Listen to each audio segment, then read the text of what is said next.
My name is Julia, a person known for her 99% seriousness. Yet here I am, standing outside my home, accompanied only by a solitary suitcase, hastily packed with my bare essentials. Clutched tightly in my hand are two ominous envelopes. It was on the cusp of early summer, the most enchanting season of the year, when I found myself abruptly ousted from my in-laws' residence. There was no forewarning, no hint of the impending storm. Enticed by the delightful aroma drifting from the kitchen, I completed my usual morning routine and descended the stairs, eager for breakfast. The tantalizing scent promised a feast, typical of my housemaid's culinary prowess. Today, it seemed, breakfast was served American style. Brimming with anticipation, I pushed open the living room door, only to be greeted not by a sumptuous meal, but by an unexpected confrontation. "Julia, you deceived us," my mother-in-law's accusing voice pierced the air as tears welled in her eyes.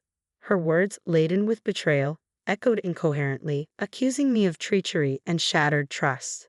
After delivering her accusations, my mother-in-law departed, leaving behind a lingering glare heavy with resentment. Meanwhile, my father-in-law remained, his gaze burning with simmering fury. "What's going on?" It was all I could muster, my confusion mounting. I couldn't fathom why my in-laws were suddenly treating me with such hostility. Just yesterday, we were on amicable terms, much like with my own parents. As I grappled with their inexplicable behavior, my husband Ryan, who had been silently consuming his breakfast, caught my eye. "Last night," he began, explaining that he had opted to spend the night at our other residence near his workplace, leading me to believe he wouldn't be present this morning. Had he returned home late last night? Desperate for clarity, I rushed to Ryan, seeking his assistance. "What's wrong with Mom and Dad?" My words caught in my throat just as I was about to utter, "They're behaving." But my attention shifted abruptly to Ryan, whose demeanor had taken a chilling turn. His gaze pierced through me, laden with accusation and contempt, a far cry from the warmth and kindness I was accustomed to. "Ryan, how could you?" The words spilled from his lips, dripping with venom. Gone was the gentle melody of his usual speech, replaced by a harshness I had never encountered before. This was the same Ryan who would surprise me with my favorite flowers whenever his work kept us apart. "I'm sorry. I truly wish we could still travel together," he continued, his words a stark departure from the sentiments he had expressed just a week prior. With a gesture to his secretary, who stood nearby, he signaled for action. "Take care of it," he instructed, the command delivered with an air of finality. "You've finally done it, Julia, haven't you?" His accusation hung heavy in the air, stabbing at my core.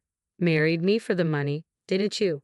"What? You've taken my mother's money," I protested, disbelief lacing my words. "Wait, that's not true." The accusation hung heavy in the air, the enormity of the alleged sum sinking in. "And now you're trying to justify it." My father-in-law's voice was laced with scorn. "What? What on earth are you talking about, Dad? I swear, I didn't touch a penny of her money. Get out of this house." "Dad, what's happening?" I pleaded desperately for clarity, but received only a curt denial in response. It seemed I was being accused of embezzling a significant amount from my mother-in-law, a notion utterly unfounded in reality. I begged for understanding, for someone to believe me, but my pleas fell on deaf ears. A chill ran down my spine as the secretary reappeared, clutching a suitcase, likely containing my belongings. "Please, Ryan, listen to me," I implored, but he shook his head with a disappointed expression, as though delivering lines in a tragic play. He was convinced of my guilt. "These are the divorce papers," he stated matter-of-factly, thrusting them towards me. "Once you've signed them, send them back to me." "What? Why?" I exclaimed, my voice trembling with disbelief. "I can't live with someone solely interested in a family inheritance. It's the family's decision." Ryan's words cut through the air like icicles, sending shivers down my spine. "Now, leave." "It's not fair. I haven't done anything," I protested vehemently, but my pleas fell on deaf ears. Ryan's demeanor remained stoic as he commanded his secretary, "Ensure she never returns to this property." "What? What's happening?" "Stop." I struggled against the secretary's firm grip as he forcibly escorted me out, my suitcase in tow. Tears streamed down my face, mingling with the tumult of emotions swirling within me. Coming from humble beginnings, I knew the allure of wealth, but I was never one to resort to deceit. The grandeur of the mansion felt like a cruel contrast as I was unceremoniously ejected onto the street, barely half an hour after waking. Was this a nightmare? My mind raced, struggling to comprehend the surreal turn of events. Amidst the chaos, the imposing door slammed shut mercilessly. Just before it sealed me off completely, the secretary thrust another envelope into my hand, a final act of cruelty. "This is also from Mr. Ryan. Please take it." The secretary's voice broke through the tense silence. With a finality that matched the closing of the door, the lock clicked shut, sealing my fate. With trembling hands, I peered into the envelope, my heart sinking as I beheld its contents: a severance payment of $10,000. I had married Ryan 3 years prior, finding employment as an advisory accountant at the company where my father-in-law held the reins as CEO. Despite just passing my CPA exam, I was relegated to a subordinate role, more of an assistant to my colleagues out of pity. Then, one fateful day, everything changed. The pieces of the puzzle began to align in a way that didn't make sense. Something was amiss. Driven by a desire to prove myself as a competent CPA, I had delved into a task assigned to a colleague, only to uncover a web of deceit. My colleague had been manipulating the books, siphoning off hundreds of thousands of dollars. In that moment, a mixture of exhilaration and dread coursed through me. Yet I knew I couldn't turn a blind eye to such wrongdoing. Summoning my courage, I made the difficult decision to report the fraud to my father-in-law, the CEO. As someone deeply committed to honesty and integrity, turning a blind eye was never an option for me. Though the thought of reporting the fraud to the IRS crossed my mind, I hesitated. After all, such a drastic action would strip my colleague of their CPA status, a consequence I found difficult to reconcile with, especially after my own hard-won journey to becoming a CPA. My father-in-law, a shrewd businessman who had amassed a considerable fortune in a single generation, had been unwittingly targeted. "Thank you, Julia. We're indebted to you. Without your intervention, who knows how long they would have continued siphoning off funds." My father-in-law expressed his gratitude, his wife echoing his sentiments. I found myself celebrated as a hero, as if I had single-handedly saved the day. "Julia, if you're not involved with anyone at the moment, would you consider marrying our son?" The proposition caught me off guard, and I couldn't help but wonder if such flattery was commonplace among the wealthy. Though I laughed it off at the time, little did I know that my father-in-law's suggestion held genuine weight. Before I knew it, I found myself being introduced to their son, a man who praised me for safeguarding the family's assets. Bathed in their praise, I couldn't help but feel a sense of validation. After years of being criticized for my seriousness, it seemed that living authentically and earnestly had finally paid off. And in that moment, I couldn't help but feel a profound sense of happiness. As a trainee CPA, I had never imagined ascending to the role of official advisory accountant, let alone being appointed as personal secretary to Ryan, the CEO's son. Ryan embodied the archetype of privilege, perpetually optimistic with a laissez-faire attitude that initially grated on my meticulous nature. Yet, amidst his dependency on me, I discovered a sense of fulfillment in aiding him. "Ryan, you really need to leave for the business meeting soon," I reminded him, checking my watch. "I'll manage just fine. You should get going." "Are you sure you won't stress out the driver this time?" he teased, flashing a charming smile. "I've got everything under control," I assured him, ushering him towards the door. Perhaps he appreciated my attention to detail more than I had realized. Our relationship evolved from professional to romantic, much to the delight of my father-in-law, who had harbored hopes of our union. The wedding was met with resounding approval, and for 3 years, the dynamics between Ryan, myself, and my in-laws remained largely unchanged. The most significant shift came with my father-in-law's decision to pass the company's reins to Ryan. As preparations for his ascent to the boardroom accelerated, my mother-in-law and I found ourselves immersed in a whirlwind of meetings and social engagements. Tonight was meant to be no exception, with a business partner's anniversary party on the agenda.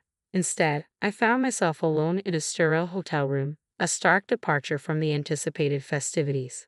In the heat of anger and frustration, the thought of retreating to my parents' home briefly crossed my mind. But the notion didn't sit right with me. If Ryan wanted a divorce, so be it. But as someone who prides herself on honesty and sincerity, leaving under a cloud of suspicion was unthinkable.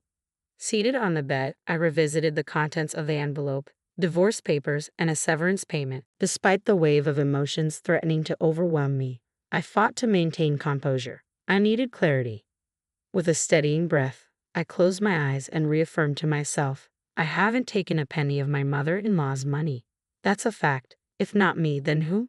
The rush of excitement and fear surged once more. Gathering the bundle of $10,000, I resolved to make good use of it.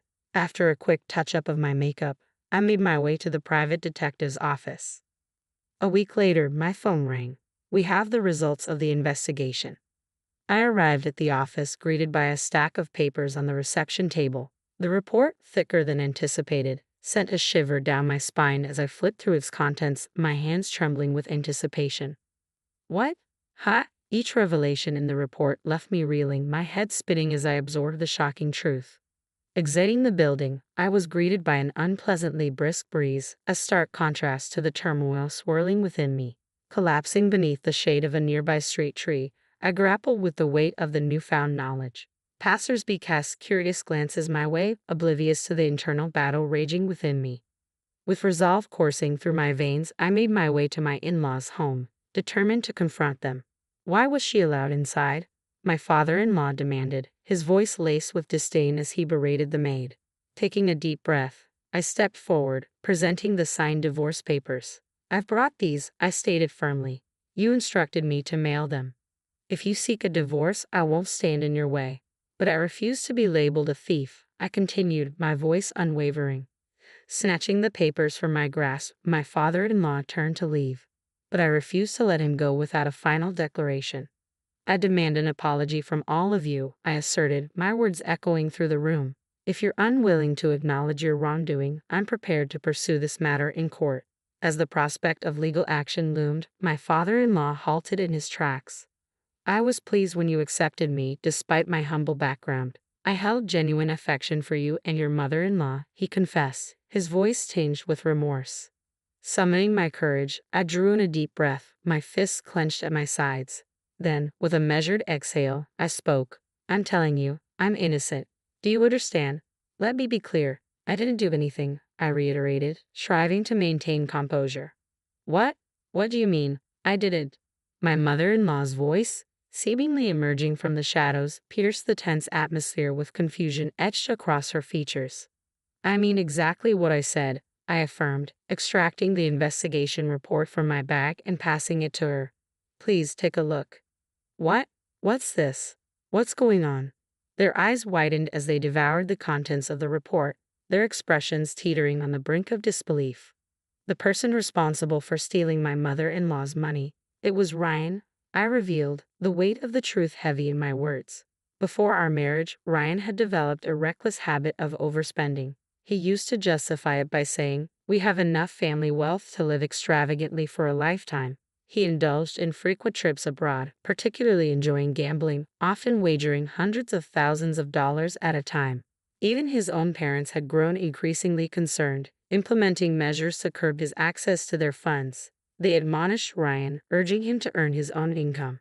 However, old habits die hard, and Ryan, consumed by his penchant for extravagance, sought out alternative means to sustain his lifestyle. That's when he concocted the embezzlement scheme that I ultimately uncovered.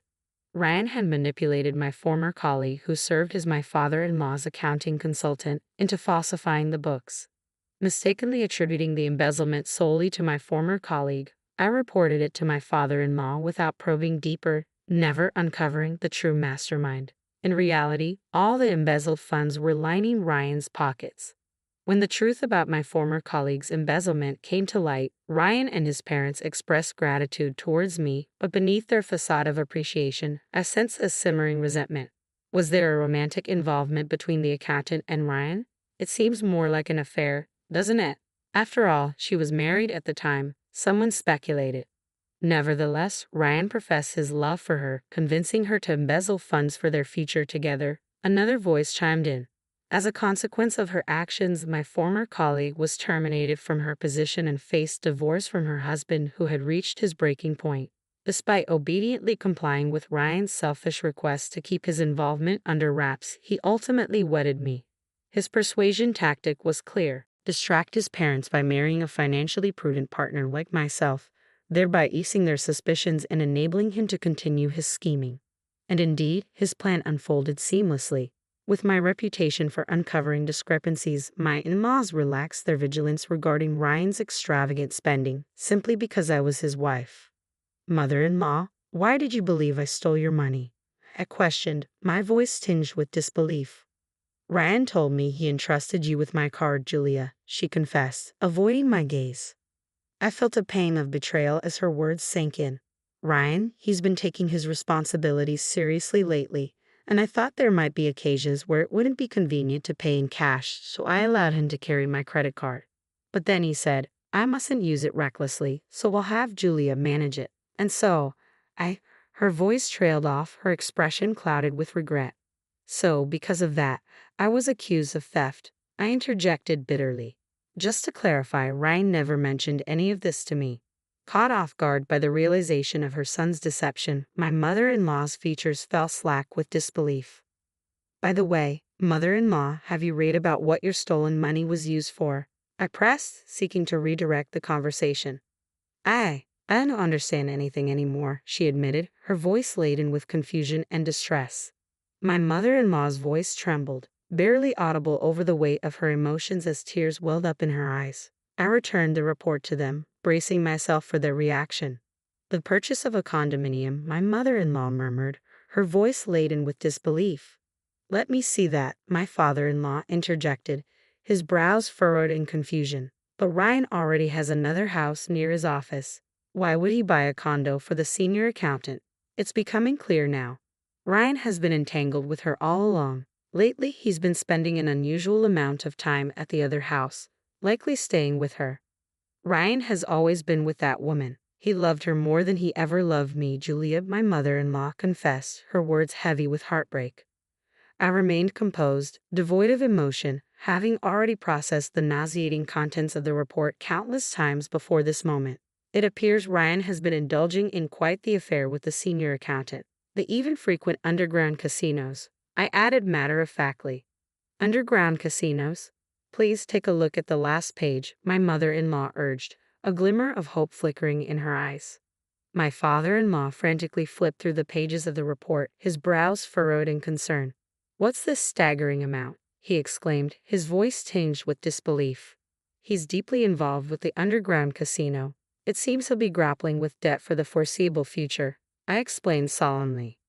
"Underground casino." My father-in-law's voice trailed off as he sank to the floor, overcome with shock. "Just to be certain, none of our other cards have been compromised, correct?" I inquired, prompting my father-in-law into action. "Ha!" His eyes widened in realization as he rushed to the nearest telephone, panic evident in his movements. "Stop everything. Cancel that card immediately." His urgent command reverberated throughout the house. Later, I received a formal apology from my in-laws. They expressed regret for concealing their son's extravagant spending and his affair. While I appreciated their honesty, I couldn't help but feel a pang of disappointment. Their apology seemed incomplete without addressing the hurt they caused me. Nevertheless, I handed them the completed divorce papers. With a small nod, I began to gather my belongings, ready to leave. But as they pleaded for me to stay, their sudden change in demeanor caught me off guard. Just a week ago, they had treated me like a criminal. "I'm sorry, but isn't it a bit late for that?" I interrupted, my voice tinged with frustration. "I loved you both and considered you family, but you disregarded my feelings and opinions. Do you have any idea how hurtful that was for me?" Despite my efforts to remain composed, a solitary tear betrayed my emotions, quickly followed by a cascade of tears streaming down my cheeks. "Julia." The divorce papers lay before us, a stark reminder of the irreparable rift between us. "This divorce is what your son desires. Shouldn't we respect his wishes?" It was evident that he had moved on with someone else.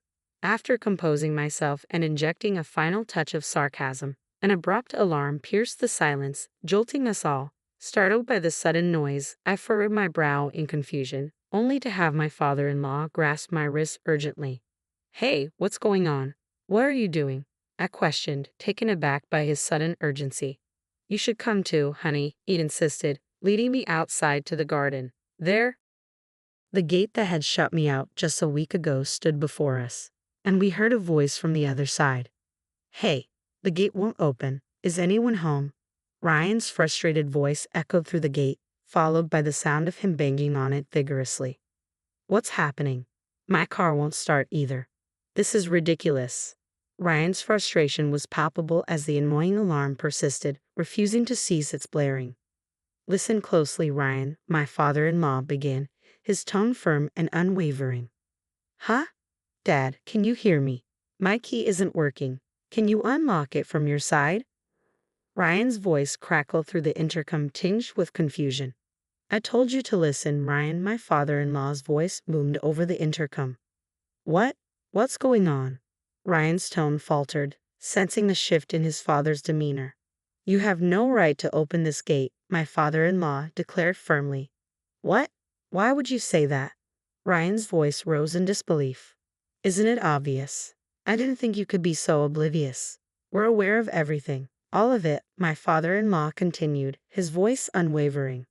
Is Mom there too? Ryan's voice trembled with uncertainty. Ryan, Julia meant the world to us, but you're a different story. We want nothing to do with you ever again, my father-in-law declared resolutely. What? What's happening? Mom, are you there? Please say something, Ryan pleaded desperately. We know that you framed Julia. We know about the embezzlement. We know about your affair and your debts. We know everything, my father-in-law stated, his voice filled with conviction. Wait a minute, where did you get such absurd ideas? Stop spreading lies. Ryan's voice cracked with indignation. Ryan's frantic protests continued, but to no avail. Anxiety gnawed at me as I wondered if his parents would be swayed by his words and doubt me once again. However, my fears were unfounded. I trust Julia. So do I, Dad, his mother interjected firmly. Mom, Ryan's voice wavered, betraying his disbelief. We sincerely apologize. Julia, would you please consider taking my position? His father implored. What? Hey, is Julia there too? Ryan's voice erupted in anger, reverberating through the air. He seemed to be causing quite a commotion. However, his resistance was short-lived as security personnel arrived to calm him down. In the end, I agreed to my father-in-law's proposal, but with one condition: I will always be honest. Can you trust me unconditionally? They both nodded solemnly. A year later. Do you really think I'm cut out for this executive role? I hesitated, lingering in front of the executive office door. My father-in-law gave me a reassuring pat on the shoulder. Despite my divorce from Ryan, I still addressed the CEO as Dad, as we had mutually agreed upon. Julia, what our company truly needs is someone with your integrity and sincerity. It's a perfect fit for you, don't you think? He offered, his smile warm and encouraging. However, I couldn't resist a slightly mischievous question. Do you ever regret letting Ryan go? He should be the one stepping into this role, shouldn't he? Since the incident, my in-laws had distanced themselves from Ryan. Initially, he would often come pleading for financial assistance, but once he realized they wouldn't comply, he stopped. The son who had vanished under the weight of enormous debt. I wondered if he was still with that senior. Ryan let out a small, lonely sigh, but Ryan isn't the one meant for this position. The responsibility was too much for him. We're the ones to blame for indulging him too much, my father-in-law admitted. Dad, I murmured sympathetically. Hey, don't look so disheartened. Stand tall and proud, he encouraged. Yes, I replied with newfound determination, reaching for the handle of the executive office door. As it swung open effortlessly, I stepped inside, ready to embrace my new role.